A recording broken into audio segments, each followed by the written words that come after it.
परमेश्वर पिता का धन्यवाद करते हैं आज के दिन के लिए जिसे उसने हमारे जीवन में दिया है। अपनी बड़ी करुणा और दया में अब तक संभाला, रक्षा रखवाली की और फिर से आज नए दिन का प्रकाश को दिया और फिर से अवसर मिला हमारे जीवन में दिया है कि हम अपने जीवित परमेश्वर का धन्यवाद कर सकें और उसकी आराधना कर सकें, उसके चरणों में आ सकें और अपने आप को और उसके चरणों में समर्पित कर सकें। इसलिए परमेश्वर ने फिर से अवसर दिया, इसलिए धन्यवाद करते हैं।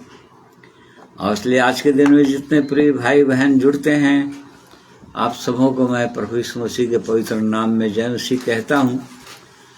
परमेश्वर आज के दिन में हम में से हर एक की सहायता, अगुवाई करेंगे उसकी स्तुति करने में और वैसे ही उसके पवित्र वचनों के प्रकाश में अपने अपने जीवनों को जांचने में, उसके प्रेम की ओर देखने में, उसकी अद्भुत योजना जो अपने लोगों के लिए वो रखा है, उन सब बातों को और समझने में परमेश्वर हमारी सहायता अगुवाई करेंगे। आइए प्रार्थना करेंगे। प्रेमी परमेश्वर पिता, हम आपका धन्यवाद करते हैं आज के दिन को आपने हमारे जीवन में जोड़ा। आपकी महाकरुणा और दया के लिए धन्यवाद करते हैं। ये सुंदर अवसर दिया है प्रभु जी, इसलिए अपने आप को, जीवन को आपके हाथों में सौंप देते हैं। आज के दिन में आपकी सहायता, पवित्र आत्मा की उपस्थिति, पवित्र आत्मा की अगुवाई हमको मिलने पाए आपकी महिमा करने के लिए और वैसे ही आपके पवित्र वचन को बोलने में और वैसे ही सुनने समझने सारी बातों में पवित्र आत्मा परमेश्वर आप हमारी सहायता अगुवाई करें। इस वातावरण को आपके हाथों में सौंप देता हूँ, प्रभु यीशु के रक्त के बाड़े में सौंप देता हूँ।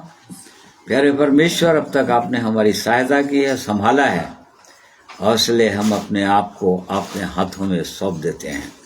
आपकी इच्छा हम सबों के जीवन में पूरी होने पाए। आज के दिन में जितने प्रिय भाई बहन जुड़े हैं अब तक और जुड़ते हैं, हर एक को भी मैं आपके हाथों में सौंप देता हूँ। प्रभु सोने दीजिए, हर कोई आज के दिन में आशीषित हो, ऐसा अनुग्रह प्रदान कीजिए। प्रार्थना प्रभु यीशु के नाम में मांगते हैं, सुनिए, ग्रहण कीजिए, आमीन। आइए प्रभु के महिमा में कुछ गीतों को सुनेंगे।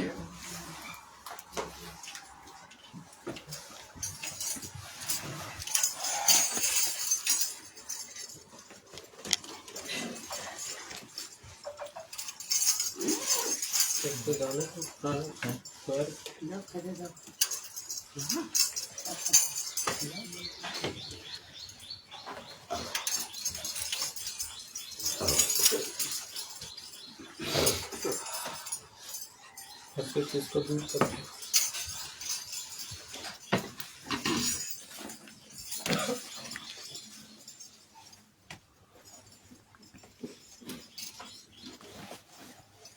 धन्यवाद हो परमेश्वर का, हमें जय के उत्सव में लिए चल सकता है। सबों को जय मसीह की। प्रभु यीशु मसीह के नाम से सबों को सलाम। धन्यवाद देते हैं कि अवसर दिया प्रभु ने उसकी आराधना और उपासना करने का। तो इसलिए आइए प्रभु की महिमा करेंगे। दूसरा कुरिन्थी उसका 2 अध्याय 14वां पद से आगे जो गीत है प्रभु की महिमा में उसे गाएंगे।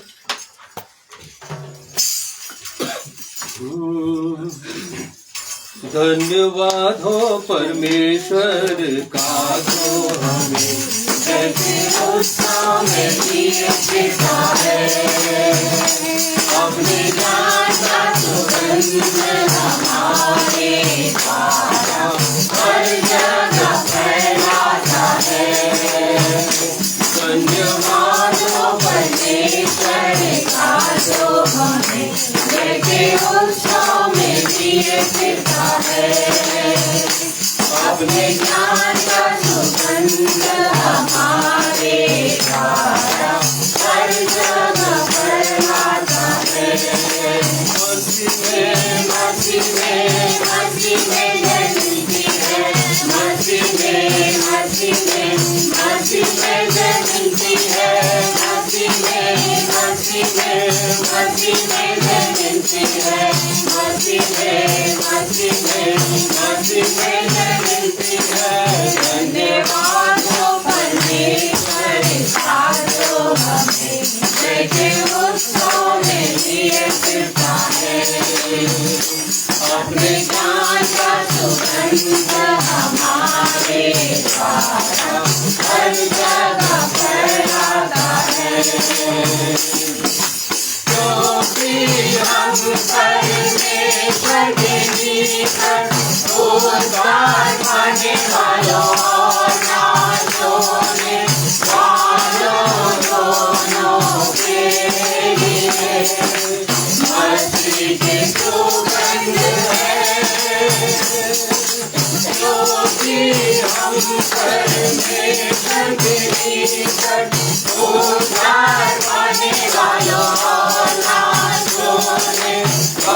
भजन संहिता 116 अध्याय। प्रेम रखता हूँ मैं।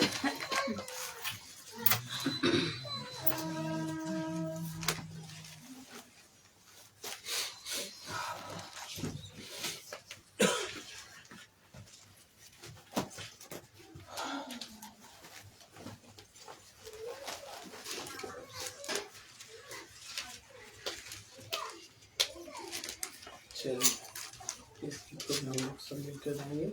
प्रेम रखता हूँ मैं इसलिए कि यहोवा ने मेरे गिड़गिड़ाने को सुना है।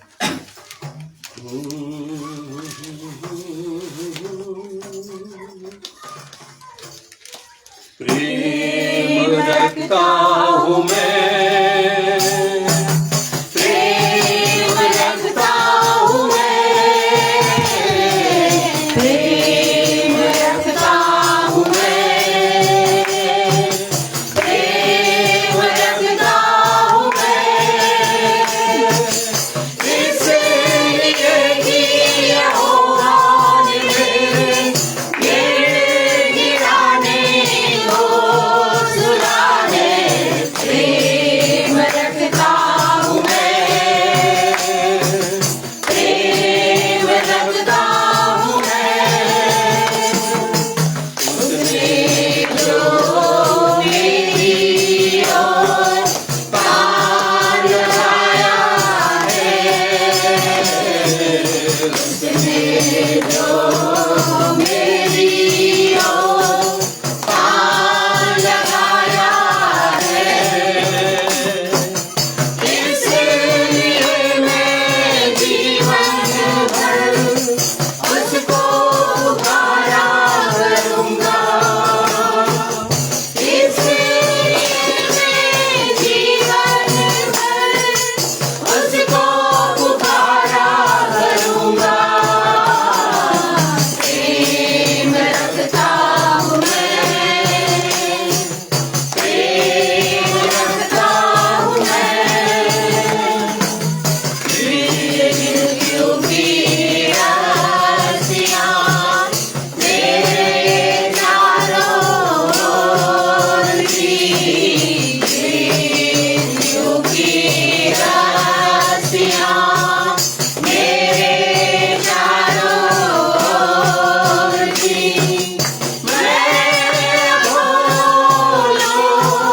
की सकेती में पड़ा था, मैं भोलों की सकेती में पड़ा था।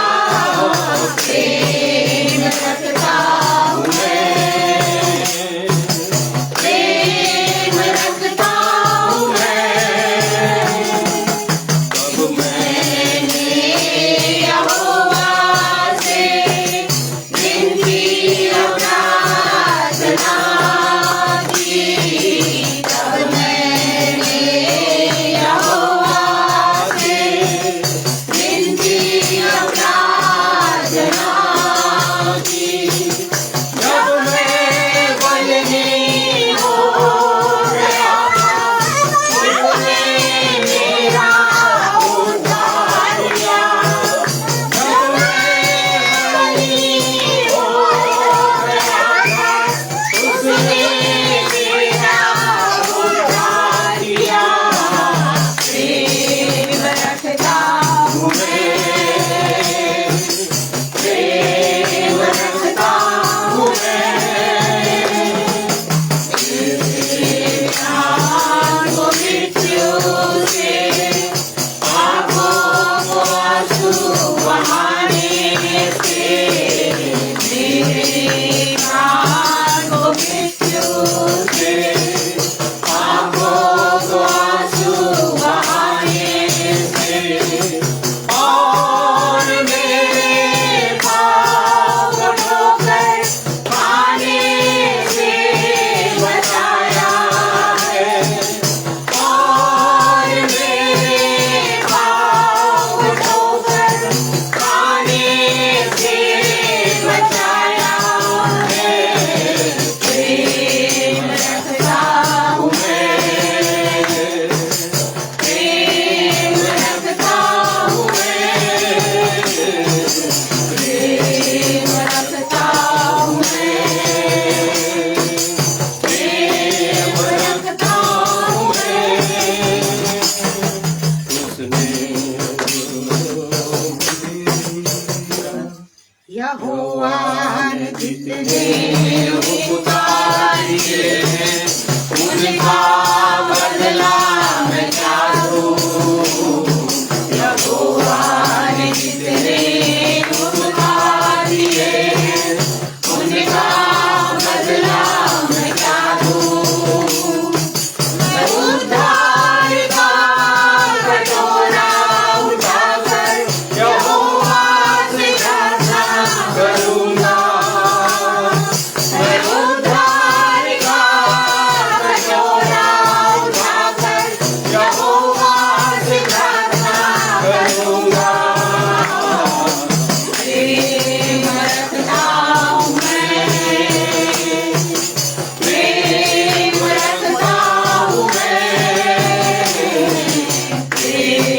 रखता हूँ मैं, प्रेम रखता हूँ मैं, इसलिए कि यहोवा ने ये गिराने को सुना है। प्रेम रखता हूँ मैं, प्रेम रखता हूँ मैं।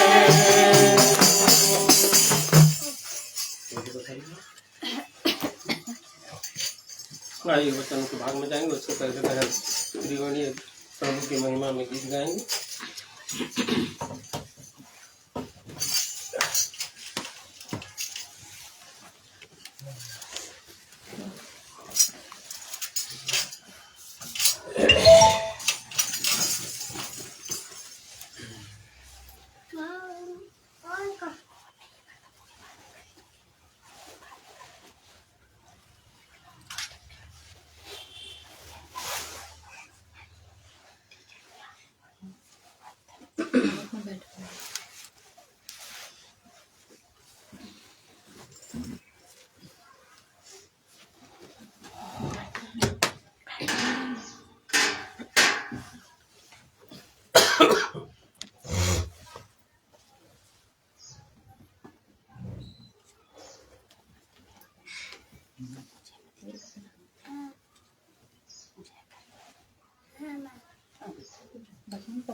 तेरी इच्छा पूरी।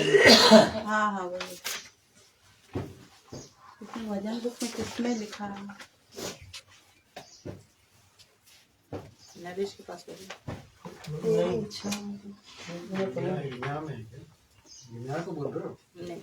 ये लो 190 है 190 190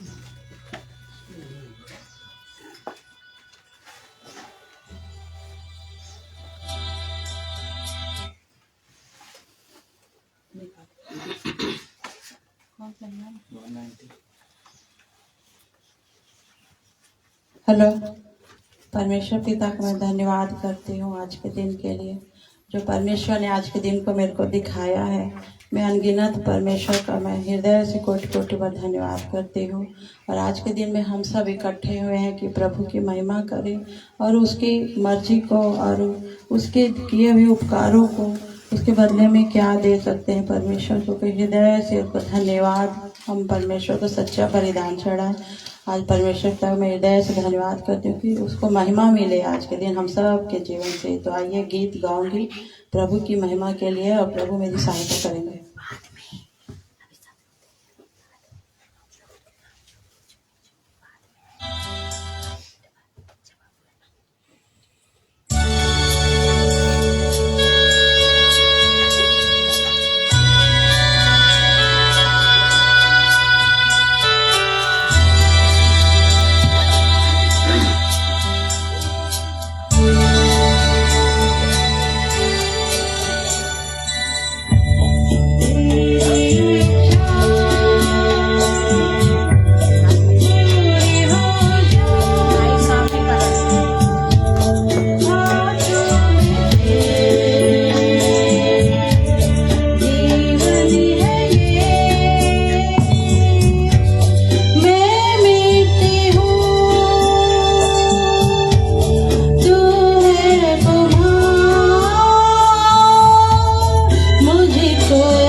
मुझको उठा,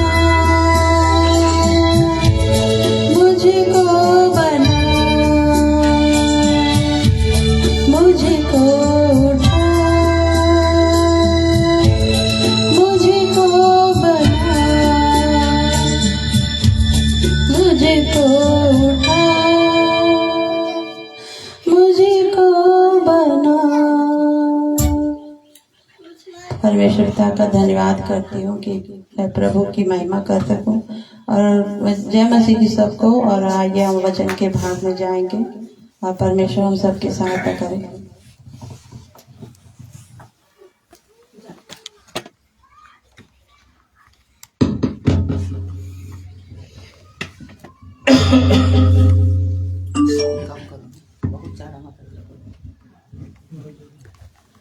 परमेश्वर पिता का हम धन्यवाद करते हैं।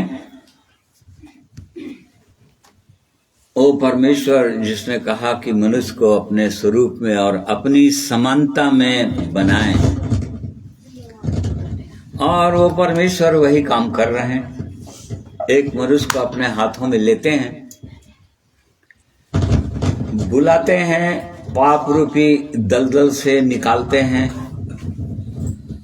और अपने हाथों में लेते हैं। उसके बाद वो बनाते हैं, अपनी महिमा के लायक, अपने महिमा के योग्य पात्र बनाते हैं।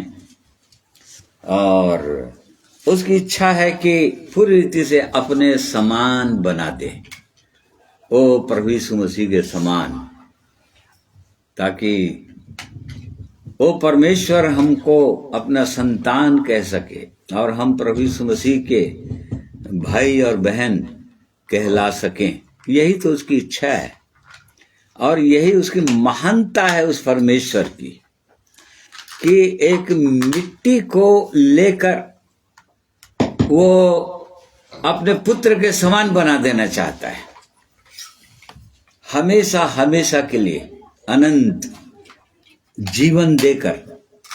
ये उस जीवित परमेश्वर की महानता है और ये बहुत बड़ा आश्चर्य कम करना चाहते हैं वो परमेश्वर। इसलिए हम परमेश्वर का धन्यवाद करते हैं उसकी अनंत की योजना के लिए, जिसने वो परमेश्वर जो अंत की बातों को आदि से बताते चले आ रहे हैं और उनकी युक्ति पूरी होगी, वो कभी अधूरा नहीं रहेगा। जो भी परमेश्वर ने अपने भविष्यवक्ताओं के द्वारा अब तक बताया है बाइबल के अंदर, हम देख रहे हैं कि सारे के सारे भविष्यवाणियां पूरी हो चुकी हैं और कुछ जो बचे हैं वो भी पूरी होती ही चली जा रही हैं। तो वो परमेश्वर जो पूरा करने वाला है, वो अंत अंत की बातों को बताते जा रहा है, बता दिया है अपने वचन में, और पवित्र आत्मा के द्वारा अपने लोगों पर वो प्रकट करना चाहता है, प्रकट करते हैं, ताकि उनके लोग वो ये सब जो आने वाली बातें हैं उस पर आनंदित रहें, उन्हीं पर मन लगाए रहें और बिल्कुल वो धन्य आशा की ओर देखते हुए आगे बढ़ते चले जाएं, कहीं भी पर भी स्थिर ना हो, पीछे ना हटने के लिए सोचें।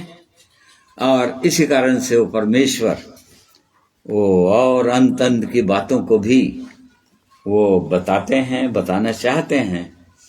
और उसी में से एक हम आज के दिन में देखेंगे जो एकदम अंत के समय में जो होने वाला है और अभी आया नहीं है, परंतु इन चीजों को हम देखकर आनंदित हों। इन प्रतिज्ञाओं को, जैसे कि इस्राएलियों के विषय में लिखा हुआ है 13 अध्याय में, वो लोग दूर से देखकर आनंदित हुए। ओ स्वर्गीय देश में जिसकी वो लोग कल्पना कर रहे थे और जा रहे थे, जिसकी प्रतिज्ञा हुई थी, वो लोग आनंदित होते थे। इस प्रकार से वो लोग आगे की ओर देखते हुए आगे बढ़ते चले जा रहे थे। बिल्कुल परमेश्वर की यही इच्छा है कि उसके लोग आगे की ओर देखते रहें। वो जो प्रतिज्ञाएं जो परमेश्वर ने कर दिया है, वो जो धन्य आशा अपने लोगों के लिए रख दिया है, अद्भुत अद्भुत चीजों को, उन्हीं की ओर ध्यान लगाते हुए लगातार आगे बढ़ते चले जाएं, ये उसकी इच्छा है। उन्हीं में से एक जो घटना होने वाली है, उन बातों को हम थोड़ी देर देखेंगे। प्रकाशित वाक्य 20 अध्याय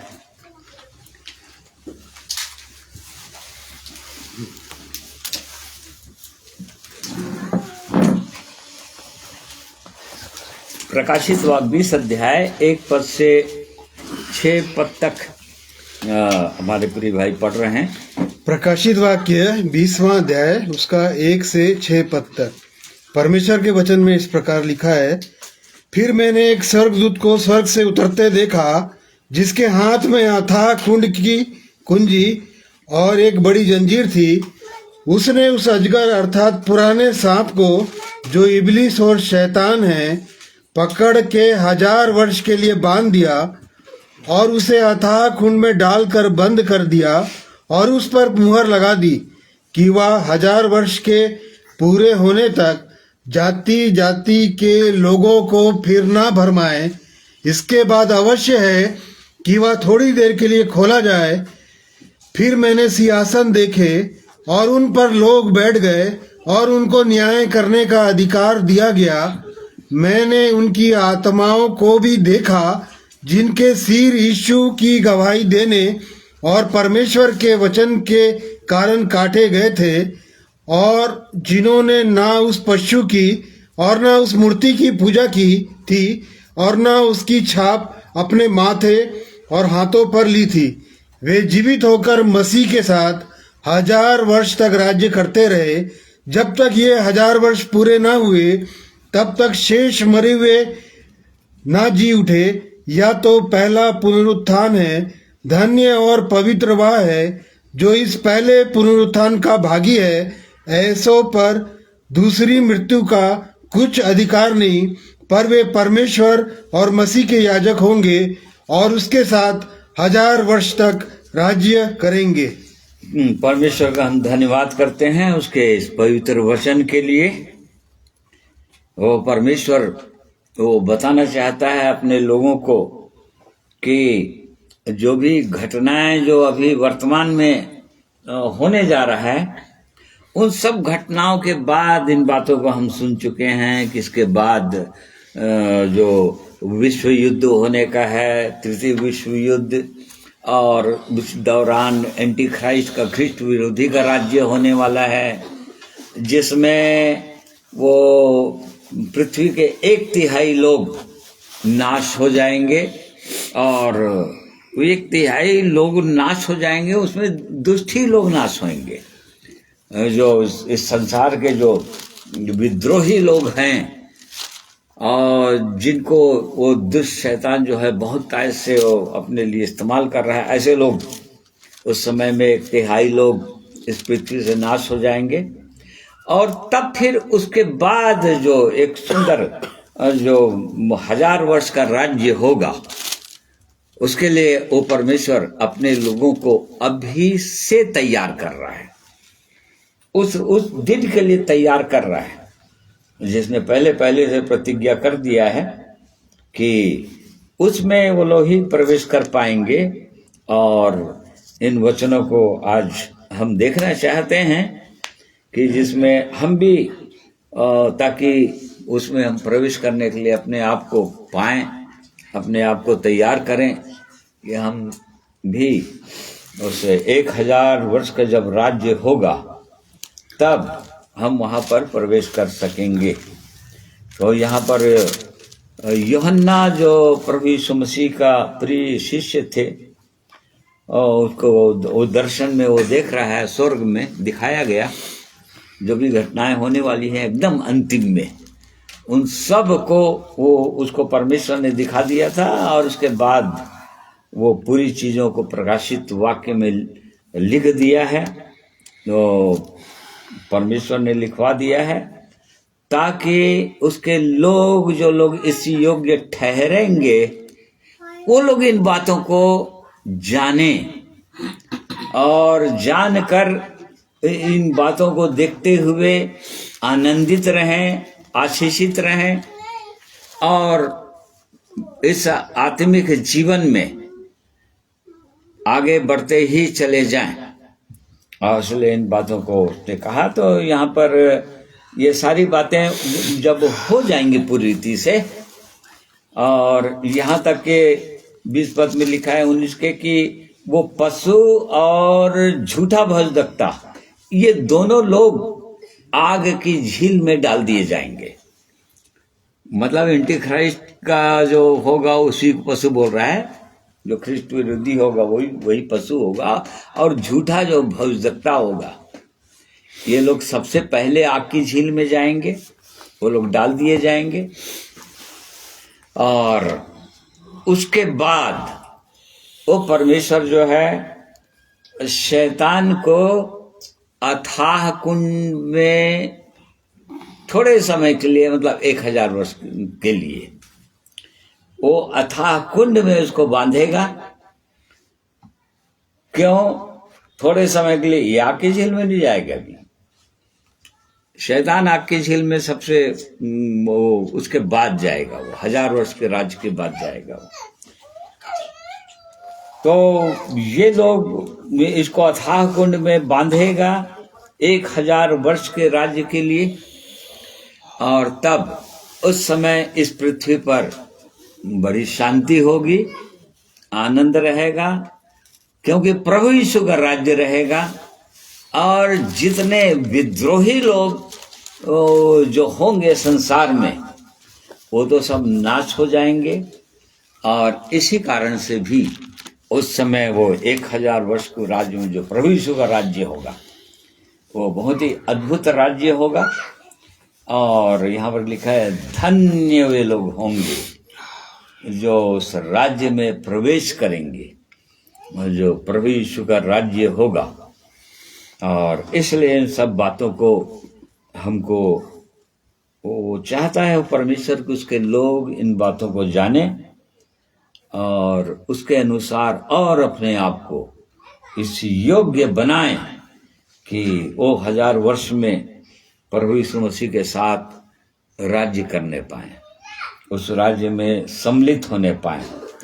तो यहाँ पर वो स्वर्गदूत अथाह कुंड में वो शैतान और शैतान के दूत, ये लोग सब बांधे जाएंगे, लोग अथाह कुंड में रहेंगे लोग। तभी उस समय वो वैसा वाला जो अभी उपद्रव और वायोलेशन या जो भी उपद्रव जो हो रहा है वो सब नहीं होगा। उस समय बिल्कुल एक अदन की वाटिका में जो था, अदन के समान, और आदम और हवा को जहां वैसा वाला वातावरण रहेगा उस समय 1000 वर्ष के राज्य में। ये बताना चाह रहा है। बस एक अंतर होगा कि पाप तो रहेगा उस समय, क्योंकि वो पापी लोग तो जाएंगे ना उसमें, उन्हीं के ऊपर तो राज्य करना है, इसलिए पाप जरूर रहेगा उनके अंदर, परंतु शैतान नहीं रहेगा। इसलिए जो भी समस्याएं हो रही है इस संसार में, और इस संसार में श्राप नहीं रहेगा। जो अभी जो श्राप है ना, ये भूमि श्रापित है। परमेश्वर ने कह दिया था आदम को कि भूमि तेरे कारण श्रापित होगा, कांटे उठ कटारे ये भूमि उगाएगी। ये सब नहीं रहेगा उस समय। कांटे उठ कटारे वगैरह इस संसार में, इस पृथ्वी पर नहीं होंगे, क्योंकि वो श्राप है और इसी कारण से भी है। और ये पृथ्वी पीड़ा में है, जैसे कि हम परमेश्वर के वचन में पाते हैं रोमियो 8 अध्याय में। और ये पृथ्वी भी वो छुटकारे की बाट जो हो रही है, देख लो पृथ्वी भी। हाँ, क्योंकि सृष्टि बड़ी आशा भरी दृष्टि से परमेश्वर के पुत्रों के प्रकट होने की बाट जो रही है, क्योंकि सृष्टि अपनी इच्छा से नहीं पराधीन करने वालों की ओर से व्यर्थता के अधीन इस आशा से की गई। देख लो, ये सृष्टि भी जो है लालसा कर रही है, ये पृथ्वी भी सारी सृष्टि, क्योंकि श्राप के अधीन है ये। और ये पृथ्वी भी परमेश्वर के पुत्रों के प्रकट होने की बाट जो रही है। मतलब उस समय परमेश्वर के लोग रहेंगे राज्य में, जो राज्य करेंगे, जो लोग, जो प्रभु यीशु के साथ राजा होंगे। प्रभु यीशु राजाओं का राजा होगा और उसके लोग राजा होंगे, राज्य करेंगे। तो ये पृथ्वी भी बाट जो रही, उसकी इंतजार कर रही है। ये श्राप से छुटकारा पाना चाहती है ये पृथ्वी भी। और ये परमेश्वर की सिद्ध इच्छा और मनसा है। और अभी शैतान को परमेश्वर पर्पसली, मतलब उद्देश्य परमेश्वर की इच्छा में वो इस संसार में है अभी। क्यों? परमेश्वर अपने लोगों को बनाना चाहता है, अपनी महिमा करवाना चाहता है अपने लोगों के द्वारा। जैसा कि हम पुराने नियम फिरौन के समय में परमेश्वर ने कहा था कि फिरौन को मैंने इसलिए खड़ा किया है ताकि उसकी सामर्थ, परमेश्वर के सामर्थ उसमें प्रकट हो और उसका प्रचार, उस परमेश्वर का प्रचार सारी पृथ्वी पर हो सके। मतलब सारी पृथ्वी के लोग, 9 का 15 पद होगा रोमियो। हाँ, पढ़ लीजिए।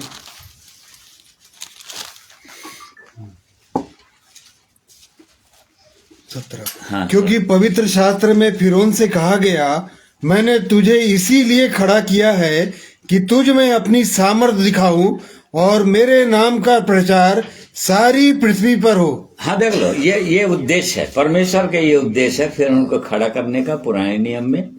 और अभी के समय में शैतान को इस पृथ्वी पर रहने देने का ये उद्देश्य है परमेश्वर का, ताकि उसके द्वारा परमेश्वर अपनी सामर्थ को अपने लोगों के जीवन के द्वारा वो प्रकट करना चाहता है इस पृथ्वी पर। लोगों को दिखाना चाहता है कि वो परमेश्वर कितनी सामर्थ है। इसीलिए पौलुस ने कहा था कि मैं परमेश्वर के सामर्थ से सब कुछ कर सकता हूं, फिलिपियों 4:13 में। तो वो अपनी सामर्थ प्रकट करना चाहता है। ये उद्देश्य है। शैतान को अभी रहने देगा, रहने दे रहा है, परंतु उसके बाद जो 1000 वर्ष का राज्य आरंभ हो गया, एंटी क्राइस्ट का राज्य, सब जब समाप्त हो जाएगा पूरी रीति से, और तब उसके बाद ये शैतान और शैतान के दूत ये सब के सब आग की झील में जाएंगे। क्योंकि इसीलिए हम बीच बीच सुसमाचार पढ़ते हैं, जो प्रभु से दुष्ट आत्माएं जो बोलती थी, मत्ती 8 उसका 29 पद पढ़िए बोला।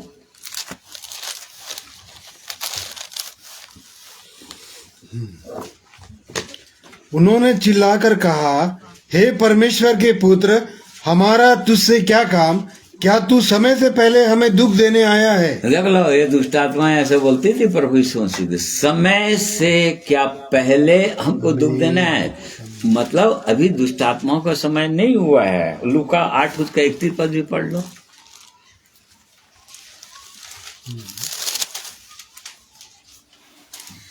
उन्होंने उससे विनती की, हमें अथाह गड्ढे में जाने की आज्ञा ना दे। हाँ, देखो, उनको भी जाना है अथाह गड्ढे में, शैतान को भी जाना है अथाह कुंड में। तो यहाँ पर दुष्टात्माएं प्रभु यीशु से विनती करते थे। जब प्रभु यीशु मसीह के साथ सामना हो जाता था, किसी के अंदर ये लोग समाये होते थे, तब तो उनको पता है कि समय से पहले कि वो परमेश्वर जो है इनको अथाह कुंड में नहीं डालेगा। परंतु एक दिन जब सारी बातें जब हो जाएंगी, तब ये लोग भी अथाह कुंड में जाएंगे।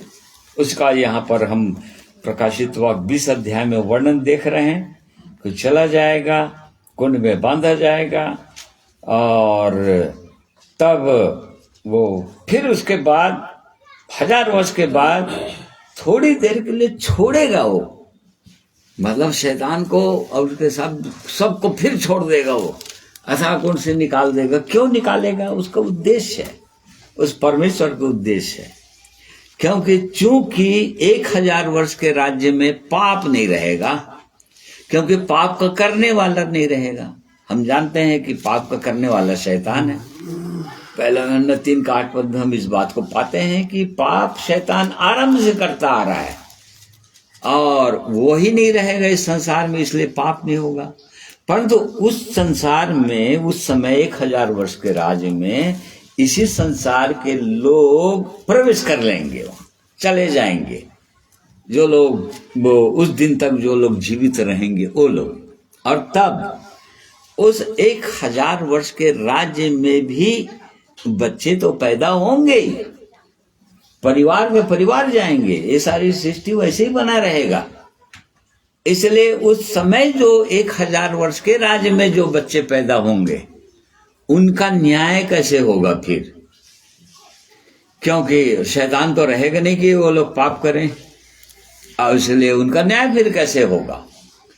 इसी कारण से शैतान फिर छोड़ा जाएगा और थोड़े ही देर में वो क्या कर लेगा, वो भरमा कर, हाँ यहाँ पर लिखा है 3 पद में, और उसे अथाह कुंड में डालकर बंद कर दिया और उस पर मुहर लगा दी कि वह 1000 वर्ष के पूरे होने तक जाति जाति के लोगों को फिर ना भरमाए। देखो 1000 वर्ष तक इसलिए भी बांध दिया जाएगा ताकि जाति जाति के लोग उस समय जो 1000 वर्ष में रहेंगे प्रवेश कर लेंगे उनको ना भरमाए। इसका मतलब आज शैतान जो है पूरे लोगों को, संसार को, लोगों को पूरी रीति से भरमा कर भ्रम में डाल के रख दिया है, जो मरने से भी ज्यादा खतरनाक है शैतान का भरमाना। शैतान ऐसा काम किया है, भरमा कर रख दिया है, परंतु 1000 वर्ष में वो नहीं भरमाएगा क्योंकि अथाह कुंड में रहेगा। फिर उसके बाद जैसे ही छोड़ा जाएगा फिर वो हजारों लोगों को भरमा के रख देगा। उस दौरान जो लोग रहेंगे उनमें से बहुतों को, हाँ 7 और 8 में हाँ लिखा है, पढ़ लो। जब 1000 वर्ष पूरे हो जाएंगे तो शैतान कैद से छोड़ दिया जाएगा। वह उन जातियों को जो पृथ्वी के चारों ओर होगी, अर्थात गोग मगोग को, जिनकी गिनती समुद्र की बालू के बराबर होगी, भरमा कर लड़ाई के लिए इकट्ठा करने को निकलेगा। हाँ ऐसा वाला कर देगा और बहुतों को भरमा देगा। इस प्रकार से फिर 1000 वर्ष राज्य समाप्त हो जाएगा। परमेश्वर आग से, वो स्वर्ग से आग बरसाएगा जैसे सदोम और अमोरा में बरसाया था, और पूरी पृथ्वी को जलाकर राख कर देगा, समाप्त। उस समय जितने भी रोग प्राणी रहेंगे, लोग रहेंगे, सबके सब जल के मर जाएंगे, खत्म हो जाएगा। फिर उसके बाद वो न्याय होगी, अंतिम न्याय जो होगी। परंतु उससे पहले जो 1000 वर्ष का राज्य होगा वो उसमें हम प्रवेश करेंगे। तो चौथा पद पढ़िए इसका 20 का। फिर मैंने सिंहासन देखे और उन पर लोग बैठ गए और उनको न्याय करने का अधिकार दिया गया। मैंने उनकी यहाँ पर चौथा पद में लिखा है कि फिर मैंने सिंहासन देखा, मतलब यूहन्ना को दिखा रहा था परमेश्वर। 1000 वर्ष के राज्य की बात चल रहा है। फिर उसने सिंहासन देखा और उन पर लोग बैठ गए। ये कौन लोग रहेंगे? जो सिंहासनों पर बैठेंगे वो यही विश्वासी लोग रहेंगे सब। जो लोग रैप्चर में प्रभु यीशु के साथ चले जाएंगे स्वर्ग, जब प्रभु यीशु का आगमन होगा तो जब स्वर्ग चले जाएंगे तो यही लोग रहेंगे जो वो सिंहासन में बैठेंगे और न्याय करने के लिए बैठेंगे। वही लोग न्यायी रहेंगे उस समय। 1000 वर्ष के राज्य में भी न्यायी रहेंगे, और उसके बाद वो जो है 1000 वर्ष पे राज्य खत्म हो जाएगा, अंतिम न्याय होगा, उसमें भी न्याय करेंगे, परंतु वो न्यायी लोग रहेंगे। देख लीजिए, इसीलिए 1 कुरिन्थियों 6 में पौलुस बोल रहा है, क्या तुमको ये भी मालूम नहीं तो अपने लोगों का न्याय नहीं कर सकते? तुमको स्वर्गदूतों का भी न्याय करना है एक दिन, तो ऐसा बोल रहा था।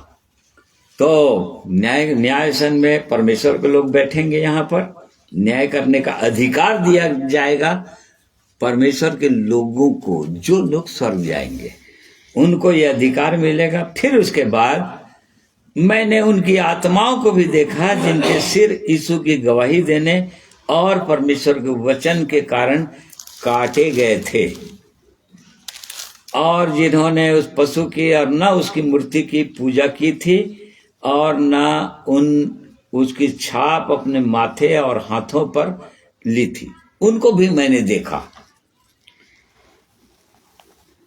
मतलब उसके बाद उसके बाद जितने लोग मतलब वहां स्वर्ग में रहेंगे, जो लोग जाएंगे, जो लोग छाप नहीं लेंगे, वो उसी दौरान जो ख्रिस्त विरोधी के राज्य में बहुत सारे लोग उस मूर्ति या एंटी ख्रिस्त विरोधी का छाप नहीं लेंगे। उस समय तो प्रत्यक्ष रहेगा माथे पर या तो दाहिने हाथ में, परंतु अभी के समय में भी हम परमेश्वर के वचन में पढ़ते हैं पहला यूहन्ना की पत्री में कि वो आने वाला है तो आएगा, परंतु अभी भी ऐसे बहुत सारे 18 पद 2 का 18 पद, पहला यूहन्ना 2 का 18 पद। हे लड़कों, यह अंतिम समय है और जैसा तुमने सुना है कि मसीह का विरोधी आने वाला है, उसके अनुसार अब भी बहुत से मसीह विरोधी उठ खड़े हुए हैं। इससे हम जानते हैं कि यह अंतिम समय है। हाँ देख लो, अभी भी बहुत सारे मसीह विरोधी उठ खड़े हुए हैं और अभी अप्रत्यक्ष रूप से लोग जो है उसका छाप या उसकी पूजा या उसकी इच्छा के अनुसार अपने माइंड में, अपने हृदय में उस छाप को लेकर चलते हैं। वो ख्रिस्त विरोधी का ही छाप है, परंतु अभी प्रकट में नहीं है। जब ख्रिस्त विरोधी आएगा तो एकदम प्रकट में रहेंगे, लोग माथे पर लगाएंगे या अपने हथेली में लगाएंगे उसके छाप को। परंतु तब उस समय यूहन्ना को परमेश्वर दिखा रहा था कि जितने लोग नहीं छाप लेंगे, जिनका गला कटेगा उस समय काटे जाएंगे, और वो लोग भी उस राज्य में रहेंगे। ये देख रहा था। जीवित होकर मसीह के साथ 1000 वर्ष तक राज्य करते रहे, वो लोग भी उस राज्य में रहेंगे। जो लोग ख्रिस्त विरोधी के राज्य में जो उसकी पूजा नहीं करेंगे या एंटी क्राइस्ट के राज्य में उसके चरणों में झुकेंगे नहीं, उसको दंडवत नहीं करेंगे, वो लोग भी उस समय राज्य करेंगे। तो इस बात को ये बताना चाह रहा है। और आगे 5वां पद पढ़िए। जब तक ये 1000 वर्ष पूरे ना हुए तब तक शेष मरे हुए ना जी उठे, यह तो पहला पुनरुत्थान है। धन्य और पवित्र वह है जो इस पहले पुनरुत्थान का भागी है। ऐसों पर दूसरी मृत्यु का कुछ भी अधिकार नहीं, पर वे परमेश्वर और मसीह के याजक होंगे और उसके साथ 1000 वर्ष तक राज्य करेंगे। हाँ देख लो, जब तक ये 1000 वर्ष पूरे ना हुए, शेष मरे हुए ना जी उठे। ये दूसरा पुनरुत्थान हो गया। उसके बाद जो जी उठेंगे वो लोग अंतिम 1000 वर्ष के बाद आग से जला देगा परमेश्वर, और उसके बाद आदम के समय से जितने लोग मरे हुए रहेंगे, जो लोग अधोलोक में हैं, जो लोग अधोलोक में हैं, वो आदम के समय से जितने लोग जो लोग अधोलोक में रहेंगे और 1000 वर्ष तक भी अधोलोक में रहेंगे, आग में रहेंगे, वे सब के सब जी उठेंगे। जो प्रकाशित उसके बाद आगे लिखा है 11 पद से जो लिखा हुआ है, सब छोटे बड़े मरे हुओं को मैंने देखा। तो 1000 वर्ष के बाद ये लोग भी जिलाए जाएंगे, सब के सब जीवित होंगे और सब के सब नया शरीर धारण करेंगे, अमर शरीर। प्रभु यीशु के लोग जैसे रैप्चर होगा उसी समय अमर शरीर धारण कर लेंगे, जैसा प्रभु यीशु मसीह का शरीर था जी उठने के बाद। प्रभु यीशु मसीह का कैसा शरीर था जी उठने के बाद? वो आत्मा नहीं था। वो प्रभु यीशु के चेले डर रहे थे एक जगह, तो उसने कहा देखो मुझको छूकर देख लो, क्योंकि आत्मा के मांस और हड्डी नहीं होता है, जैसे तुम मुझ में देखते हो। तो वैसे ही वाला शरीर हर विश्वासी रैप्चर के समय ग्रहण करेगा, वही प्राप्त करेगा। वो जी उठेंगे, जो कब्र से निकलेंगे, जी उठेंगे और उसके साथ प्रभु यीशु मसीह के साथ चले जाएंगे। तो उसके बाद सब जी उठेंगे। तब तक यहाँ पर बोल रहा है जी ना उठे, यह तो पहला पुनरुत्थान है। कौन सा पहला पुनरुत्थान? अभी वाला बोल रहा है, जो प्रभु यीशु का जो आगमन होगा, ये पहला पुनरुत्थान कहलाता है। ये पहला पुनरुत्थान होगा। धन्य और पवित्र वह है जो उस पहले पुनरुत्थान का भागी है। धन्य और पवित्र वही लोग होंगे जो प्रभु यीशु मसीह के संग पहले पुनरुत्थान में चले जाएंगे। जैसे ही प्रभु यीशु का आगमन होगा बादलों पर, अभी पृथ्वी पर नहीं आएंगे, वो बादलों पर आएंगे। 1000 वर्ष का जब राज्य करना होगा उस समय पृथ्वी पर आएंगे प्रभु यीशु मसीह और उसके संत लोग, जितने लोग स्वर्ग रहेंगे, सबके सब नीचे आएंगे, राज्य करने के लिए आएंगे। परंतु यहाँ पर देखना है कि धन्य और पवित्र लोग होंगे जो पहले पुनरुत्थान के भागीदार होंगे और 1000 वर्ष तक राज्य करेंगे। 1000 वर्ष का राज्य कैसा होगा, इसको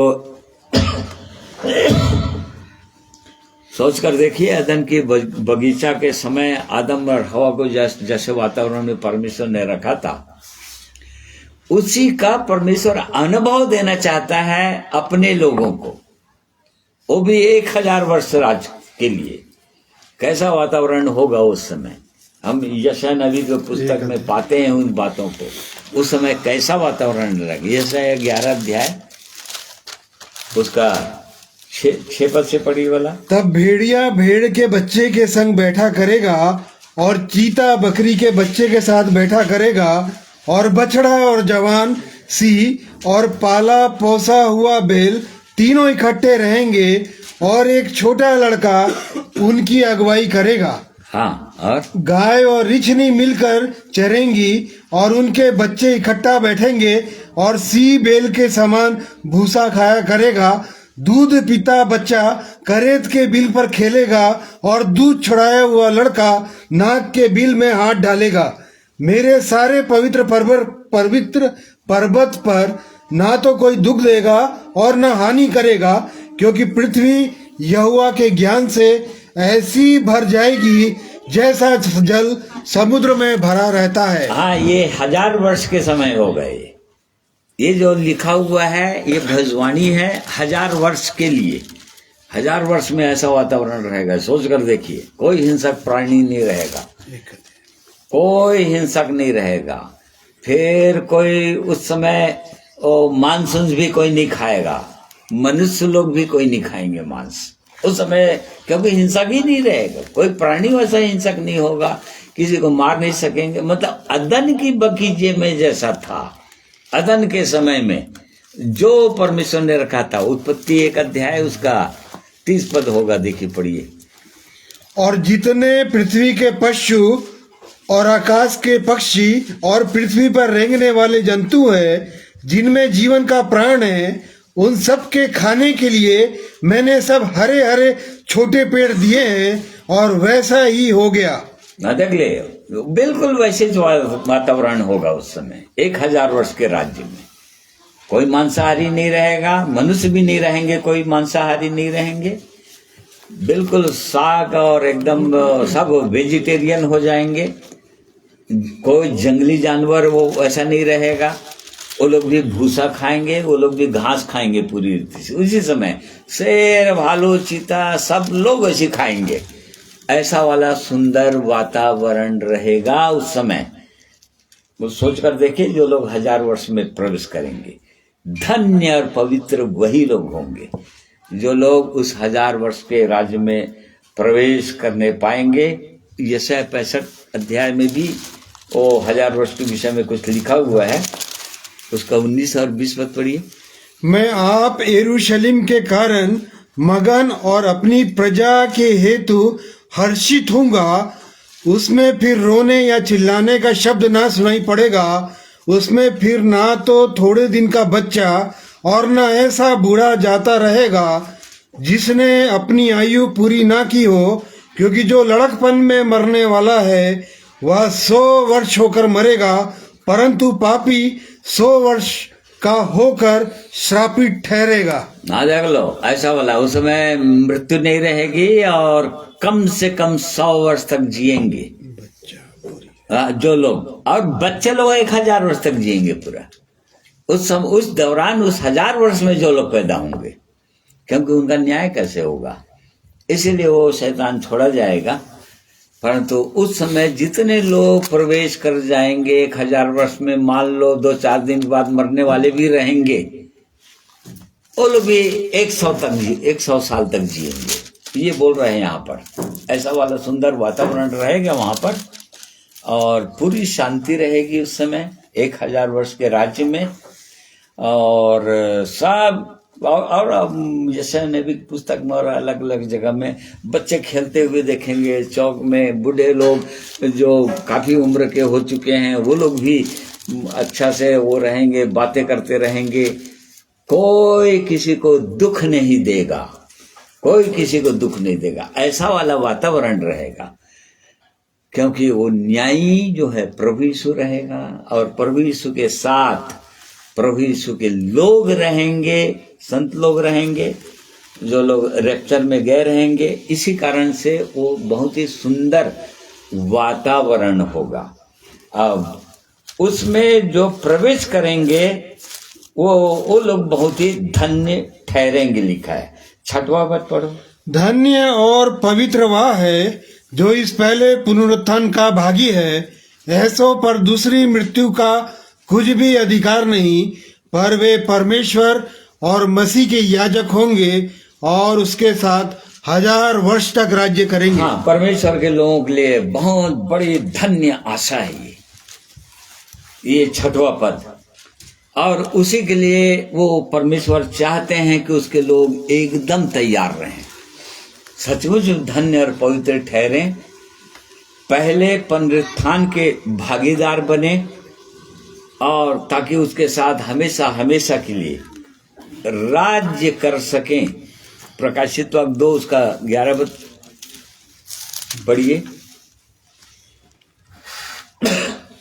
जिसके कान हो वह सुन ले कि आत्मा कलीसियाओं से क्या कहता है।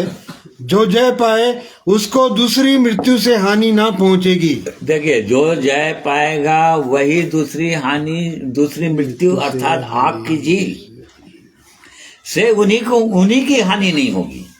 इसका मतलब बाकी सब लोगों की हानि होने वाला है। दूसरी मृत्यु में वो जाने वाले हैं, प्रवेश कर जाएंगे जो लोग जय नहीं पाएंगे। क्योंकि यहाँ पर एकदम प्रकाशित वाक्य में परमेश्वर ने यूहन्ना को साफ साफ दिखा दिया कि जो लोग जय पाएंगे। इसीलिए सुसमाचार के अंदर प्रभु यीशु मसीह ने अलग अलग समयों में इन बातों को अपने लोगों को, इस्राएलियों को बताना चाहे। लूका 20 अध्याय उसका 35 पद देखिए।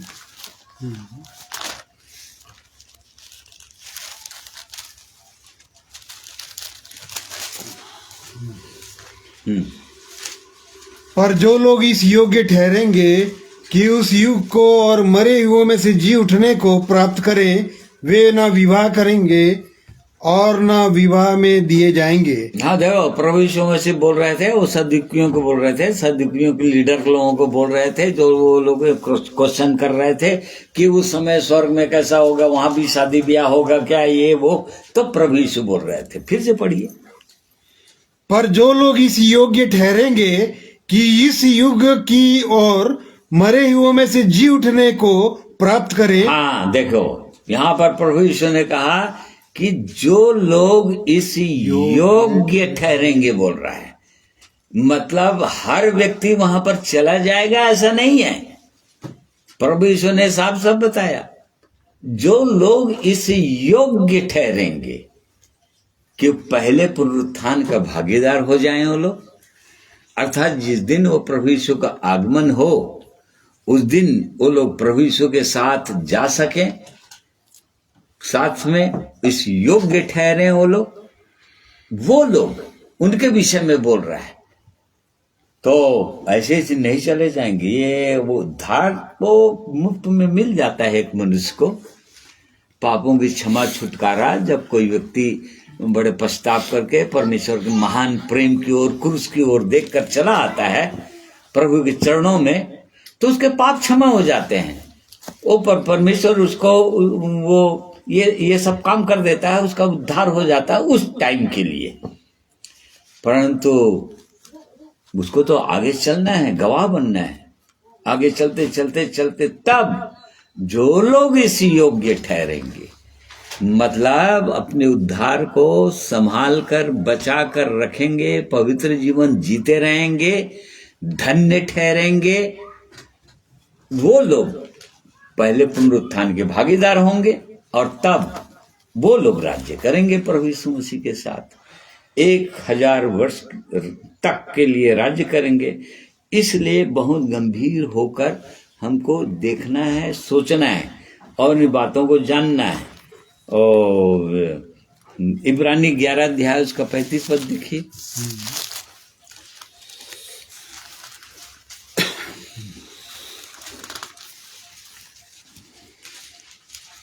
स्त्रियों ने अपने मरे हुओं को फिर जीवित पाया, कितने तो मार खाते खाते मर गए और छुटकारा ना चाहे, इसलिए कि उत्तम पुनरुत्थान के भागी हो। कई एक ठट्टों में उड़ाए जाने और कोड़े खाने वरन बांधे जाने और कैद में पड़ने के द्वारा परखे गए, पथराव किए गए, आरे से चीरे गए, उनकी परीक्षा की गई, तलवार से मारे गए, वे कंगाली में और क्लेश में और धूप भोगते हुए भेड़ों और बकरियों की खाले ओढ़े हुए इधर उधर मारे मारे फिरे और जंगलों और पहाड़ों और गुफाओं में और पृथ्वी की दरारों में भटकते रहे फिरे। संसार उनके योग्य न था। हाँ देखिए 35-34 पद पढ़ लो। आग की ज्वाला को ठंडा किया, तलवार की धार से बच निकले, निर्बलता में बलवंत हुए, लड़ाई में वीर निकले, विदेशियों की फौजों को मार भगाया। स्त्रियों ने अपने मरे हुओं को फिर जीवित पाया, कितने तो मार खाते खाते मर गए। हाँ देख लीजिए, मतलब ये जो हो चुके यही गवाहों का बादल है जो 12 अध्याय के पहले पद में लिखा हुआ है। इसलिए गवाहों का बड़ा बादल जो तुमको घेरे हुए हैं, मतलब उधर देखते रहो, इनको देखते रहो। ये लोग कैसे मार खाते खाते मर गए, बचना नहीं चाहे। क्यों? पहले पुनरुत्थान का भागीदार ठहरे, इस योग्य हो जाए। यहां पर लिखा है उत्तम पुनरुत्थान, बेटर रिजरेक्शन, उसके भागीदार हो जाएं। इसलिए मार खाते खाते मर गए, छुटकारा नहीं चाहा। बहुत से लोग दुख उठाकर चले गए हैं, स्वर्ग चले गए हैं। बहुत से स्त्रियों ने अपने मरे हुओं को जीवित पाया। हम जानते हैं एलिया के समय, एलिशा के समय में कैसे वो जो मर गए वो स्त्री, उनके बच्चे लोग वो जीवित वो लोग पा गए। परंतु इस प्रकार से, ताकि उद्देश्य बस एक ही था, सताव के की जो लोग परमेश्वर के लोग जो सताव आज सह रहे हैं, जितने भी वो परमेश्वर के लोग पूरे विश्व में सताव सह रहे हैं, उद्देश्य बस एक ही है, वो पहला पुनरुत्थान के भागीदार होना चाहते हैं। अपने जीवित परमेश्वर के साथ सदा सर्वदा के लिए रहना चाहते हैं। 1000 वर्ष के राज्य में प्रभु यीशु मसीह के साथ राजा बनके और याजक बनकर वो राज्य करना चाहते हैं। ये उद्देश्य है। इसलिए अपन को यूहन्ना 5 अध्याय उसका 29 पद पढ़िए। हाँ, सुसमाचार।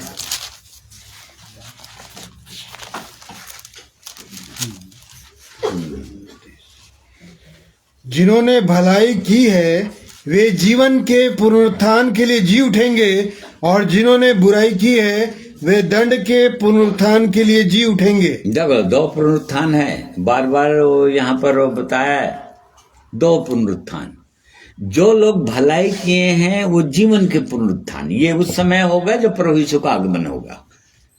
बादलों पर, उसको बोल रहा है। और जो बुराई किए हैं वो लोग जी उठेंगे, परंतु अंतिम न्याय के समय में जी उठेंगे। 1000 वर्ष के राज्य के बाद ये लोग जी उठेंगे। हाँ, दंड मतलब न्याय के लिए, और अंतिम फिर उसके बाद आग की झील में डाल दिए जाएंगे। न्याय के बाद आग की झील में, न्याय मतलब परमेश्वर उनके पापों को दिखाएगा कि वो लोग क्यों न्याय आग की झील में जा रहे हैं। पूरा उनका लिस्ट दिखा देगा, पूरा वीडियो रील दिखा देगा, इसलिए वो लोग जाएंगे। ये उसका उद्देश्य है। बिल्कुल सेम उसी बात को ये भी दानियल भी बोल रहा है, 12 अध्याय उसका 2 पद।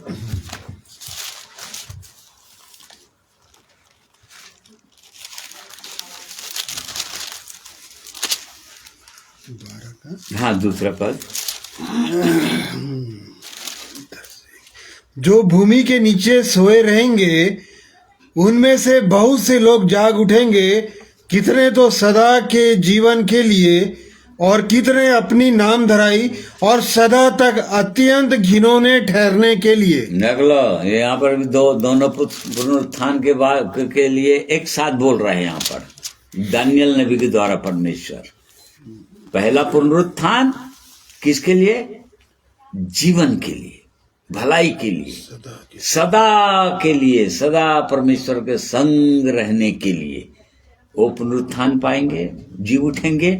और दूसरा जो पुनरुत्थान होगा जो अंतिम समय में, वो सदा काल के लिए घिनौने ठहरने के लिए, अनंत आग में जलने के लिए, तड़पने के लिए, वो उनका भी पुनरुत्थान होगा। देखो, दानियल के समय परमेश्वर पूरी रीति से पूरी बाइबल में इन सब चीजों को बताते चले आ रहे हैं, ताकि उसके लोग इन बातों को जाने और बिल्कुल उस वैसे ही अपने आप को तैयार करें, ताकि सदा सदा के लिए अपने जीवित परमेश्वर के साथ संग रहने पाए।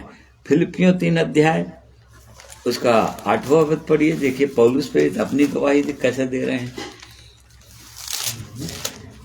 फिलिपियों 3 अध्याय 8वां पद। वरन मैं अपने प्रभु मसीह यीशु की पहचान की उत्तमता के कारण सब बातों को हानि समझता हूँ, जिसके कारण मैंने सब वस्तुओं की हानि उठाई। हाँ देखो, और कूड़ा समझता हूँ।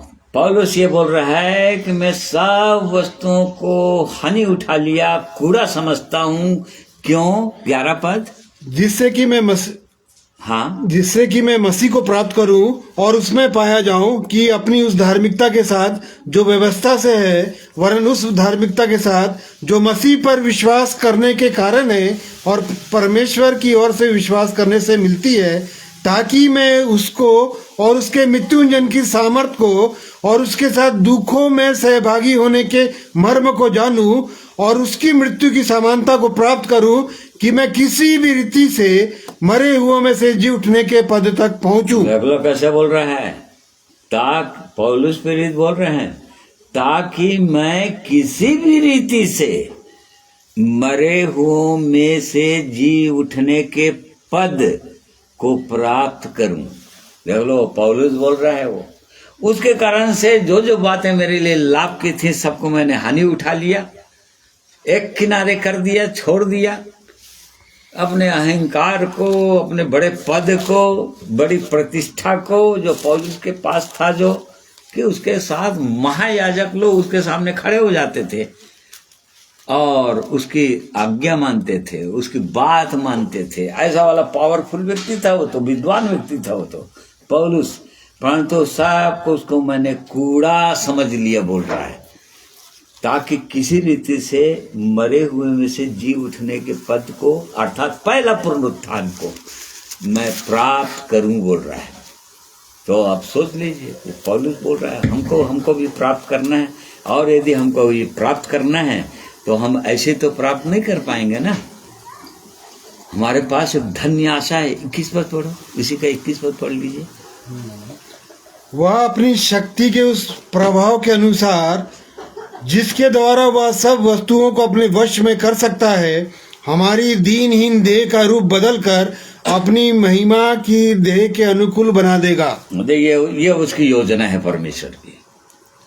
अपनी महिमा के देह के अनुकूल बना देगा। वो जैसे ही प्रभु यीशु का आगमन होगा, जो लोग इस प्रोसेस में हैं, चले जा रहे हैं, अपने आप को प्रभु को दे चुके हैं और उसकी इच्छा को अपने जीवन में देख रहे हैं, देखते चले जा रहे हैं, हर उन रोकने वाली वस्तु, उलझाने वाले पापों को अपने जीवन से हटाते ही चले जा रहे हैं, उनको जैसे ही रैप्चर होगा, स्वर्ग जाएंगे प्रभु यीशु के साथ, प्रभु यीशु के समान हो जाएंगे, उसकी महिमा के देह के अनुकूल बना देगा। बोल रहा है अपनी शक्ति के प्रभाव में उन्हीं को बनाएगा जो लोग उसके साथ एकदम लगे हुए हैं, आखिरी तक बने रहेंगे प्रभु यीशु मसीह के साथ, उसके वचन में, पवित्र आत्मा की उपस्थिति में।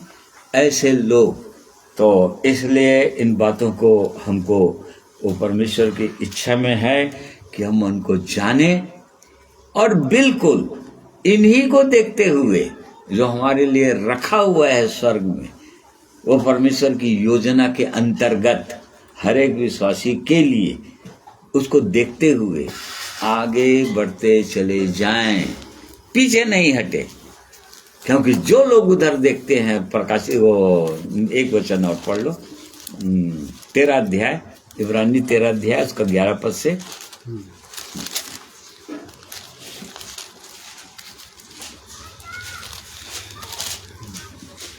भाई 11 पद से जो नहीं, 12 का पहले के, हाँ 11 का 13 है क्या? 11 का 13। हाँ 11 का 13। ठीक। ये सब विश्वासी की दशा में मरे और जिन्होंने प्रतिज्ञा की हुई वस्तुएं नहीं पाई, पर उन्हें दूर से देखकर आनंदित हुए और मान लिया कि हम पृथ्वी पर परदेशी और बाहरी हैं। ऐसी बातें कहते हैं वे प्रकट करते हैं कि स्वदेश की खोज में हैं, और जिस देश में से वे निकल आए थे यदि उसकी सुधि करते तो उन्हें लौट जाने का अवसर था, पर वे एक उत्तम अर्थात स्वर्गीय देश के अभिलाषी हैं। इसलिए परमेश्वर उनका परमेश्वर कहलाने में उनसे नहीं लजाता, क्योंकि उसने उनके लिए एक नगर तैयार किया है। देख लीजिए, यहाँ पर परमेश्वर के लोगों के विषय बोल रहा है, दूर से देखकर वो लोग आनंदित हो रहे थे और आगे ही बढ़ते चले जा रहे थे। आगे पीछे की ओर नहीं देख रहे थे वो लोग, वो मिस्र की ओर नहीं देख रहे थे कि हम मिस्र में क्या खाते थे। वो बीच में कुछ लोग भड़काने वाले उनके साथ भी जा रहे थे ना, इस कारण से वो बीच में वो कुछ लोग रहते हैं जो उनको इसराइलियों को भड़का देते थे, और इस कारण से वो मिस्र की ओर सुधि लेते थे। वो लोग मिस्र के बारे में सोचते थे कि हम मिस्र में ऐसा खाना खाते थे, वो खाते थे, प्याज लहसुन और ऐसे कुछ लोग रहते हैं। परंतु जो लोग देखते रहते हैं, और इसलिए प्रिय भाइयों और बहनों, वो परमेश्वर चाहते हैं कि ये अंतिम जो हमारे लिए धन्य आशा रखा हुआ है, हम उसको दूर से देखकर, क्योंकि अभी नहीं आया है, हम भी आनंदित हों और बड़े आनंद के साथ आगे बढ़ते ही चले जाएं। परमेश्वर के वचन के अनुसार अपने जीवन को परमेश्वर के वचन के अनुसार बनाते हुए और अपने आप को पूरी रीति से देते हुए, और ताकि एक दिन वो दिन आ जाएगा जबकि उस आनंद में हम सम्मिलित रहेंगे, अपने प्रभु यीशु के संग रहकर उस 1000 वर्ष तक उसका आनंद को हम लेते रहेंगे। तो कैसा सुंदर वातावरण रहेगा। फिर उसके बाद नई पृथ्वी, नया आकाश बनाएगा, उसमें रखेगा। फिर उसके बाद वो अनंत रहेगा, स्वर्ग रहेगा। तो ये हमारे पास ये धन्य आशा है परमेश्वर के लोगों के लिए, और इसी कारण से हमको आगे की ओर देखना चाहिए, क्रूस की ओर देखते हुए, अपने उद्धार के कर्ता और सिद्ध करने वाले यीशु की ओर देखते हुए लगातार आगे बढ़ने की आवश्यकता है। परमेश्वर इन वचनों के द्वारा हम में से हर एक की सहायता करें, आगे करें। आइए एक गीत और सुनेंगे प्रभु की महिमा में, और उसके बाद आज की संगति को समाप्त करेंगे।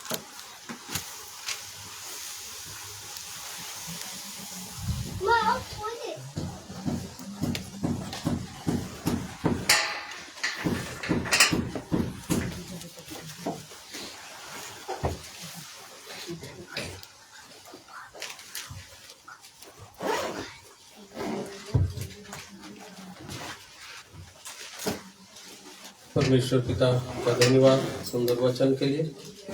प्रभु ने पवित्र आत्मा की सहायता की ताकि हम और भी अपने जीवन को जांचें कि उस पहले पुनरुत्थान के भागी हो जाएं।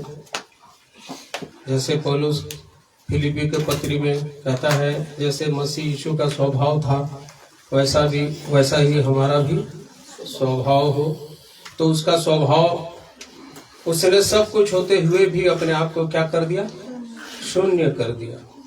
आज जब हम शून्य हो जाएंगे तभी वो जीवन पहले पुनरुत्थान के भागीदार होंगे, क्योंकि अपने अंदर बहुत कुछ बातें हैं। तो जैसे हम सुन रहे थे वचन में, वो बातों को लेकर के हम पहले पुनरुत्थान के भागीदार नहीं हो सकते।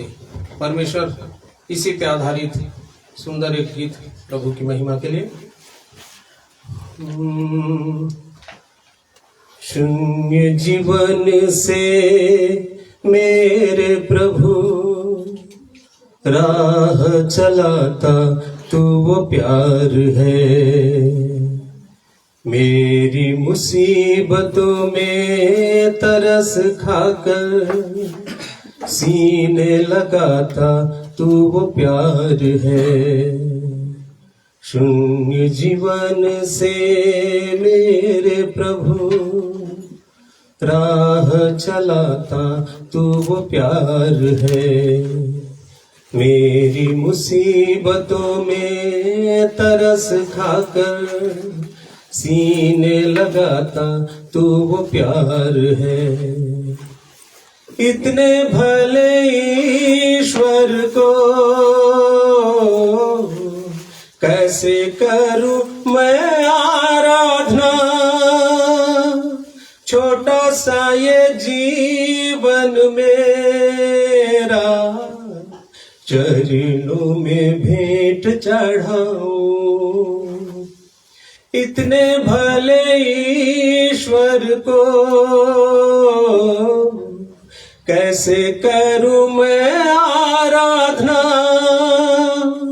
छोटा सा ये जीवन मेरा चरणों में भेंट चढ़ाऊं।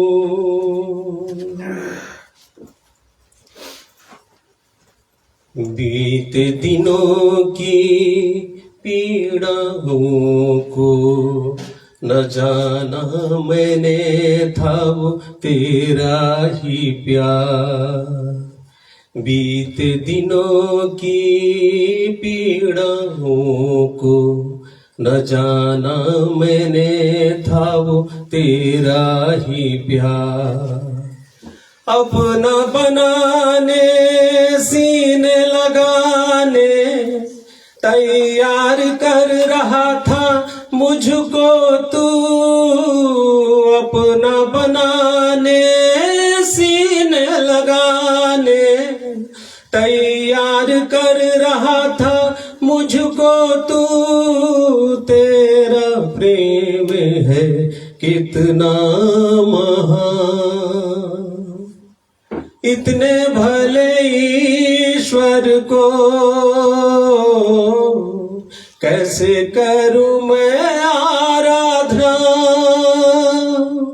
छोटा सा ये जीवन मेरा चरणों में भेंट चढ़ाऊं। इतने भले ईश्वर को कैसे करूं मैं आराधना। छोटा सा ये जीवन मेरा चरणों में भेंट चढ़ाऊं। मेरे दिल की जो पीड़ाओं को कंधों पे तेरे मैंने सौंपा नहीं। मेरे ये दिल की जो पीड़ाओं को कंधों पे तेरे मैंने सौंपा नहीं। मेरे अकेलेपन के वेदनाओं में जान तू तेरा दे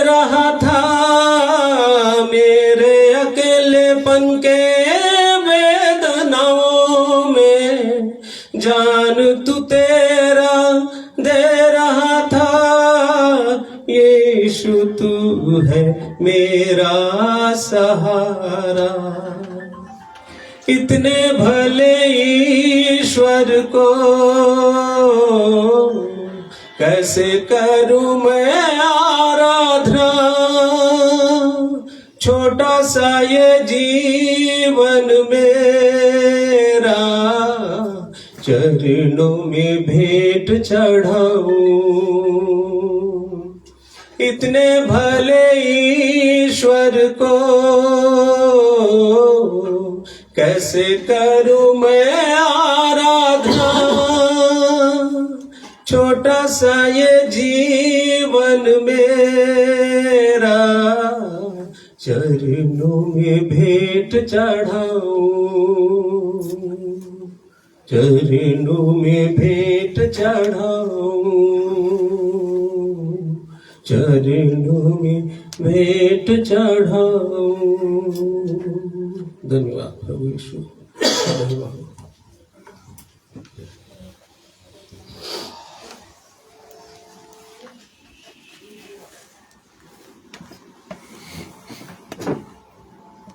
सुंदर गीत के लिए परमेश्वर का हम धन्यवाद करते हैं।